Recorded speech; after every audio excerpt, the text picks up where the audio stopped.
Il était une fois, dans un quartier animé d'une grande ville africaine, trois amies inséparables. Aïcha, la plus audacieuse avec ses tresses colorées et son rire contagieux. Fatou, la rêveuse aux yeux pétillants, toujours un carnet à la main pour noter ses poèmes. Et Mawa, la plus pragmatique, mais aussi la plus influençable, qui cherchait sa place entre ses deux amies.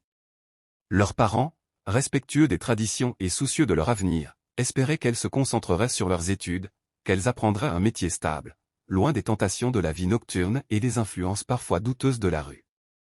Mais Aïcha, Fatou et Mawa avaient d'autres rêves. Elles étaient fascinées par l'énergie débordante des rues de la ville, les rythmes entraînants des djembés qui s'échappaient des maquis la nuit tombée, les danseurs aux mouvements fluides qui improvisaient sur la place du marché, les artistes de rue qui transformaient des objets recyclés en œuvres d'art, et les conteurs dont les voix transportaient les passants dans des mondes lointains.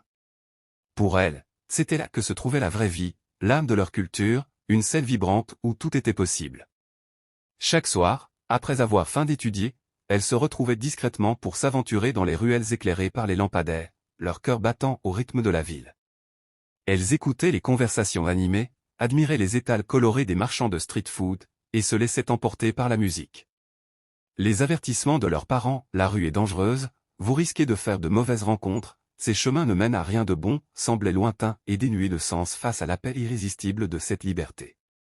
Un soir, alors qu'elle assistait à un battle de danse endiablée, Aïcha, incapable de contenir son énergie, se lança dans la foule, ses mouvements rapides et précis captivant l'attention. Fatou, inspiré par la scène, commença à écrire fiévreusement, ses mots se transformant en un poème rythmé par les percussions. Mawa, elle, observait avec une admiration mêlée d'inquiétude, tiraillée entre l'envie de se joindre à elle et la peur des conséquences. Leur talent n'était pas passé inaperçu, un jeune homme, organisateur d'événements culturels dans le quartier, s'approcha d'elle.